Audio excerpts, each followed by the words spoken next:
Welcome back नाज़रीन। तफ़सीली ख़बरुन में सब खां पहिरियां अहम ख़बर अवां शेयर कंदा रहूं। हैदराबाद में मुर्क जान पीरज़ादो जो फ्लैट मां मुबैना तौर फाहो खादल लाश हथ अचण वारो मामलो आहे, जंहिंजे हवाले सां अवां खे आगाह करे आहियूं त 10 ॾींहं बाद नारी मुर्क जे वालिद जी फरियाद ते नसीम नगर थाणे ते सैफ जतोई मथां केस दाख़िल कयो वियो आहे।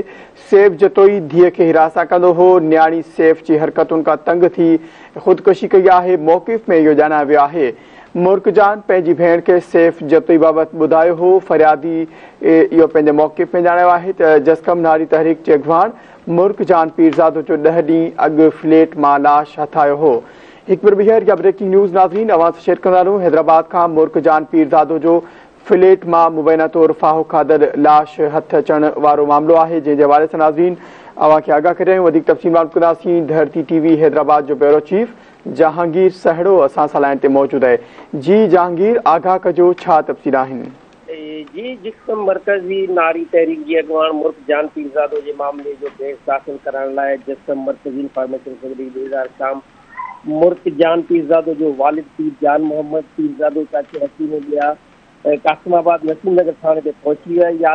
यादि रहे त 15 नवंबर ते नसीम नगर शॉपिंग कासिमाबाद जे ब्लॉक 9 फ्लोर 5 फ्लैट मां ओणीअ में पखे में टंगियल लाश मिलियो, जंहिंजो अॼु संदसि जान मोहम्मद पीरज़ादो जी फरियाद ते कासिमाबाद थाणे ते कलम 316, 509, 109 34 PPC तहत सैफ जतोई ऐं संदसि सौट शफ़ीक जतोई ऐं कुझु नामालूम माण्हुनि मथां केस दाख़िल कयो वियो आहे।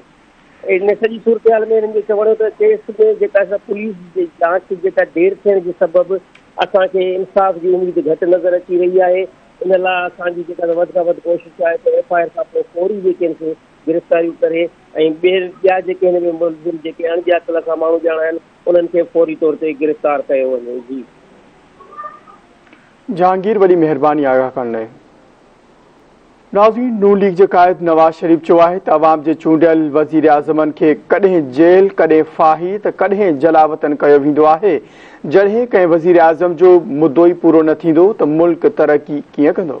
सियालकोट में वापारियुनि खे ख़िताब कंदे नून लीग जे क़ाइद नवाज़ शरीफ़ चयो आहे त अवाम जे चूंडियल वज़ीर आज़मनि खे कॾहिं जेल, कॾहिं फाही त कॾहिं जलावतन कयो वेंदो आहे। जॾहिं कंहिं वज़ीर आज़म जो मुद्दो ई पूरो न थींदो त मुल्क तरक़ी कीअं कंदो? लेकिन हमें कराया गया, उसको लाया गया और उसने आके मुल्क का क्या हासिल किया आपने देखा है। अॻूणे वज़ीर आज़म नवाज़ शरीफ़ चयो त पहिरियों भेरो जहाज़ साज़िश केस में जेल वियुसि। सुबुह जो वज़ीर आज़म हुयुसि, शाम जो हाई जेकर बणिजी वियुसि। 2014 ईस्वी जे धरणे में चयो वियो त मुंहिंजी गिची में रसो विझी PM हाउस मां कढियो वेंदो।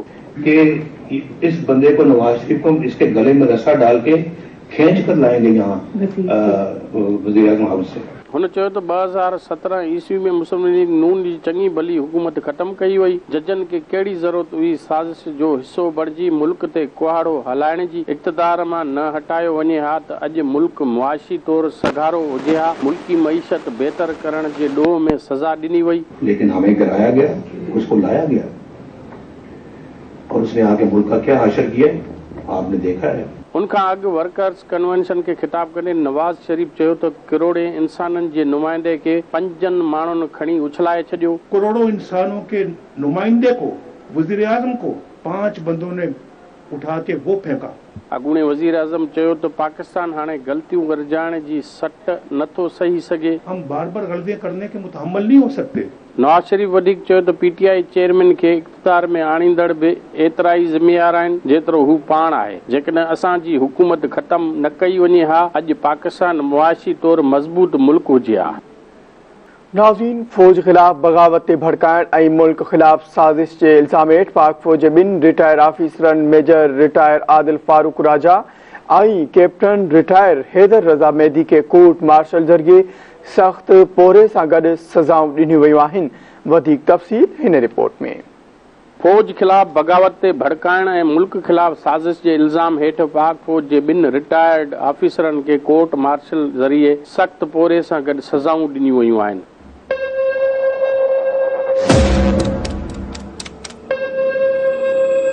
पाक फौज जे तर्जमान जो चवणु आहे त पाक फौज जे 2 रिटायर्ड ऑफिसरनि major general retire Adil Farooq Raja ऐं कैप्टन रिटायर्ड हैदर रज़ा मेहदी खे फील्ड जनरल कोर्ट मार्शल मुकमल करे ॿिन्ही खे आर्मी एक्ट तहत सज़ाऊं ॾिनियूं वयूं आहिनि। पाक फौज जे तर्जमान मूजिबि मेजर रिटायर आदिल फारूक राजा खे 14 साल सख़्त पोरे सां क़ैद ऐं कैप्टन रिटायर्ड हैदर रज़ा मेहदी खे 12 साल सख़्त पोरे सां क़ैद जी सज़ा ॿुधाई वई आहे। मेजर रिटायर आदिल फारूक राजा ऐं कैप्टन रिटायर्ड हैदर रज़ा मेहदी पाक फौज जे तर्जमान जो चवणु आहे त सज़ा फर्ज़ सरअंजाम ॾियण ऐं जाचूसी बाबति ऑफिशियल सीक्रेट एक्ट 1923 जे कलमनि जे भञकड़ी रियासत जे तहफ़ुज़ ऐं मुफ़ाद जे उबतड़ कम करण ते ॿुधाई वई आहे। मेजर रिटायर आदिल फारूक राजा ऐं कैप्टन रिटायर हैदर रज़ा मेहदी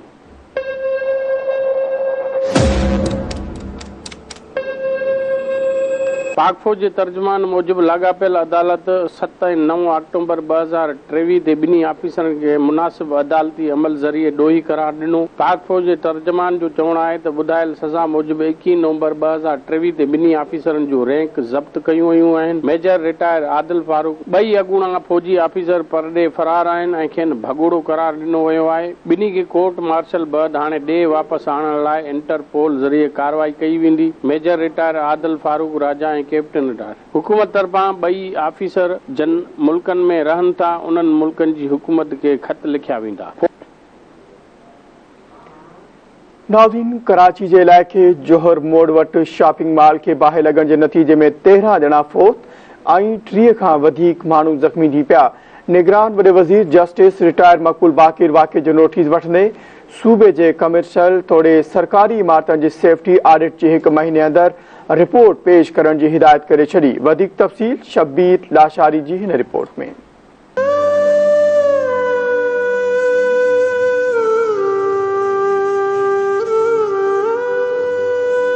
कराची जे इलाइक़े जोहर मोड़ वटि शॉपिंग मॉल खे बाहि लॻण जे नतीजे में 13 ॼणा सड़ी फौत ऐं 35 माण्हू सड़ी ज़ख़्मी थी पिया। वाक़े जो इतला मिलण बैदि एधी ऐं चीपा जे रज़ाकारनि तोड़े फायर ब्रिगेड अमले पहुची इमदादी कार्रवायूं शुरू कयूं ऐं 9 फौतनि जा मड़ जना अस्पताल, 2 जा मड़ सिविल ऐं 1 फौती जो मड़ अब्बासी शहीद अस्पताल पहुचायो। वाक़े बैदि फौतनि ऐं ज़ख़्मियुनि जे वारसनि जो वॾो अंग जना अस्पताल पहुतो ऐं अक्सर वारिस पंहिंजनि प्यारनि खे यादि करे ज़ारो कतार रोईंदा रहिया।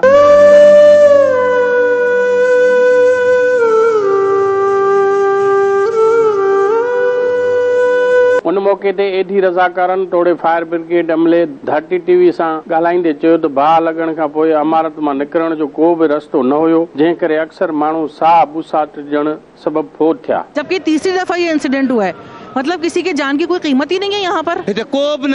सबको मकसद इस्तेमाल तो करे। सनस चवणो तो चौथी माड़ ते शॉर्ट सर्किट सबबु लॻल बाहि पूरी इमारत खे पंहिंजे लपेट में आणे छॾियो।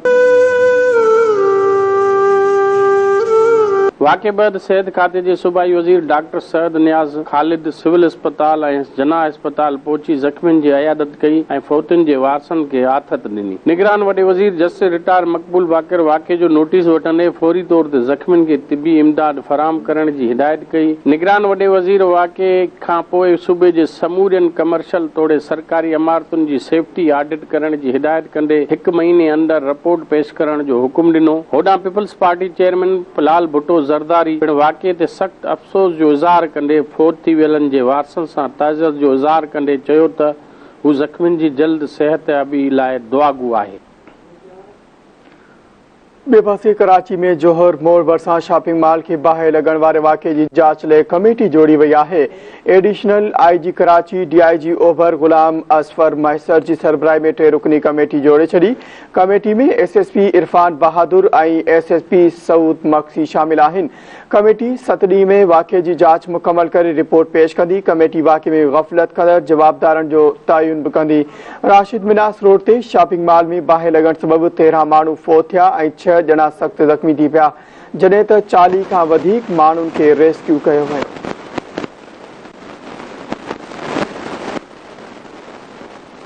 पीपुल्स पार्टी 2024 जी आम चूंडुनि खां अॻु सियासी शख़्सियतुनि सां राब्ता करण जो फ़ैसिलो कयो आहे। पीपुल्स पार्टी जे शरीक चेयरमैन आसिफ अली ज़रदारी जी हिदायतुनि ते सियासी शख़्सियतुनि सां राब्ते लाइ 6 सूबनि में पार्टी अॻवाननि जूं कमेटियूं जोड़ियूं वियूं आहिनि। पीपुल्स पार्टी पारां जारी कयल पधिराई मूजिबि कमेटी सूबाई सतह ते सियासी शख़्सियतुनि सां राब्ता कंदी। पधिराई में चयो वियो आहे त सिंध लाइ कमेटी में सईद गनी ऐं नासिर हुसैन शाह खे शामिल कयो वियो आहे। पंजाब ऐं खैबर पख्तूनख्वा कमेटियुनि में नयर बुखारी, कमर ज़मान कायरा, फैसल करीम कुंडी, मोहम्मद अली बाचा ऐं साजिद तौर शामिल आहिनि। जारी कयल पधिराई मूजिबि बलूचिस्तान जी कमेटी में चंगेज़ खान जमाली, रोज़ी खान खोखर ऐं साबिर अली बलोच शामिल आहिनि। इस्लामाबाद हाई कोर्ट अॻूणे army chief general retire Qamar Javed Bajwa ऐं अॻूणे DGISI लेफ्टिनेंट जनरल रिटायर फैज़ हमीद ख़िलाफ़ केस दाख़िल करण वारी दरख़्वास्त ॿुधणी लाइ मुक़रर करे छॾी। वाज़िरत शहरी Atif Ali, general retire Qamar Javed Bajwa, general retire फैज़ हमीद ऐं ॿियनि ख़िलाफ़ केस दाख़िल करण जी दरख़्वास्त दाख़िल कई हुई। इस्लामाबाद हाई कोर्ट जे रजिस्ट्रार ऑफिस तरफ़ां जारी लिस्ट मूजिबि जनरल रिटायर कमर जावेद बाजवा ऐं जनरल रिटायर फैज़ हमीद ख़िलाफ़ केस दाख़िल करण वारी दरख़्वास्त 28 नवंबर ते ॿुधणी लाइ मुक़रर कई वई आहे। इस्लामाबाद हाई कोर्ट जे चीफ जस्टिस आमिर फारूक दरख़्वास्त ॿुधणी कंदो। इस्लामाबाद हाई कोर्ट दरख़्वास्त ते FIA, general retire Qamar Javed Bajwa ऐं जनरल रिटायर फैज़ हमीद खे नोटिस जारी करे छॾिया आहिनि। सदर पाकिस्तान आरिफ अलवी खे उहिदे तां हटाइण लाइ सुप्रीम कोर्ट में दरख़्वास्त दाख़िल कई वई आहे। हिकु शहरी पारां सदर खे उहिदे तां हटाइण लाइ सुप्रीम कोर्ट में दरख़्वास्त दाख़िल कई वई आहे। दरख़्वास्त गुज़ार मौक़िफ़ इख्तियार कयो सुप्रीम कोर्ट सदर जी जानिबदारी ऐं मिसकंडक्ट जे ख़िलाफ़ कार्रवाई जो हुकुम ॾे। दरख़्वास्त में मौक़िफ़ इख्तियार कयो वियो सदर जानिबदार आहे ऐं मुल्की सरबराह जे उहिदे ते रहण जे अहल नाहे। सदर पंहिंजे उहिदे ते गैर जानिबदारी वारो कमु न पियो करे। सदर आइनी ज़िम्मेवारी खां इनकार कंदे उहिदे जो ग़लति इस्तेमाल करे रहियो आहे। दरख़्वास्त मूजिबि सदर पंहिंजे आसिफ़े खे तहरीक इंसाफ़ जे हक़ में इस्तेमाल करे रहियो आहे। सदर चूंडुनि जी तारीख़ न ॾेई पंहिंजी आइनी ज़िम्मेवारियूं पूरियूं नाहिनि कयूं। सदर आर्मी एक्ट ऐं ऑफिशियल सीक्रेट एक्ट जहिड़े मामलनि ते ट्वीट कया। सदर मुमकिन आर्मी एक्ट ऐं ऑफिशियल सीक्रेट ते सही न करे जानिबदारी जो सबूत ॾिनूं। दरख़्वास्त में आरिफ अलवी जी सेक्रेटरी ऐं कानून ऐं इंसाफ़ वारी वज़ारत खे धुर बणायो वियो। करमपुर थाणे जी हद में गाॾही ऐं चोलियानी बिरादरी जी ॿिनि धुरियुनि में पुराणे तकरार तां झेड़े दौरान 4 ॼणा क़तल थी विया। ॻोठ नसरुल्ला बिजाराणी में पुराणे तकरार तां ॿिनि धुरियुनि में झेड़ो थी पियो। झेड़े दौरान हथियारबंदनि जी फायरिंग में नवाब गाॾही, हफ़ीज़, रहीम बख़्श ऐं सैफल मारिजी विया। करमपुर पुलिस वाक़े वारे हंधि पहुची 4 ॼणनि जा लाश खणाए अस्पताल मुंतक़िल कया, जितां पोस्टमार्टम कराइण बैदि मर्द वारसनि हवाले कया विया। पुलिस जो चवणु आहे त वाक़ियो चोलियानी ऐं गाॾही बिरादरी में हलंदड़ तकरार तां पेश आयो आहे। जवाबदारनि जी गिरफ़्तारी लाइ छापा हया पिया वञनि। सखर में क़त्ल थी वियल ड्राइवर जे कातिल जी गिरफ़्तारी लाइ ट्रालर ड्राइवरनि पारां एहतिजाजी मुज़ाहिरो करे धरणो हयो वियो। ट्रालर ड्राइवरनि पारां करीम बख़्श, शब्बीर ऐं ॿियनि जी अॻवानी में सेंट्रल जेल वेझो लाश रखी धरणो हयो वियो। एहतिजाज कंदड़नि जो चवणु हो त ट्रालर ड्राइवर अनीस शिकारपुर तरफ़ वञी रहियो हो त एयरपोर्ट थाणे जी हद में अणॼातल हथियारबंद रोकण जी कोशिश कई। हुन चयो त ड्राइवर पारां ट्रालर न रोकण तां हथियारबंदनि फायरिंग करे खेसि क़त्ल करे फ़रार थी विया। मुज़ाहिरीन चयो त ड्राइवर जे क़त्ल बैदि रोहिड़ी ऐं एयरपोर्ट थाणे जी पुलिस विच में हदबंदी जी तकरार सबबि ड्राइवर जो लाश 1 कलाक ताईं वाक़े वारे हंधि पियल रहियो। होॾां पुलिस धरणे वारे हंधि पहुची जवाबदारनि जी गिरफ़्तारी जी ख़ातिरी कराए धरणो ख़तमु कराए छॾियो। कालपुर वडा में बासरनि जे मुबैना ज़ियादतियुनि ख़िलाफ़ गोपांग बिरादरी जे औरतुनि पारां एहतिजाजी मुज़ाहिरो कयो वियो। जागीर हाशिम शाह जे रहवासी औरतुनि मुस्मात, अरबेली, गोपांग ऐं ॿियनि जी अॻवानी में एहतिजाजी मुज़ाहिरो कयो वियो। एहतिजाज कंदड़नि इल्ज़ाम हयो त बासर न्याज़ गोपांग ऐं ॿियनि घरनि जो रस्तो बंदि करे छॾियो आहे। मुज़ाहिरीन चयो त रस्तो खोलाइण तां बासर हमलो करे असांजे नौजवान गुलशन गोपांग खे लठियूं हणी रतो रत करे छॾियो आहे। हुननि SSP खैरपुर खां मुतालबो कयो त नौजवान खे ज़ख़्मी कंदड़नि खे गिरफ़्तार करे इंसाफ़ कयो वञे। नाज़रीन, ख़बरुनि जो सिलसिलो जारी आहे। हिते वठूं था मुख़्तसर ब्रेक। असां सां गॾु रहिजो।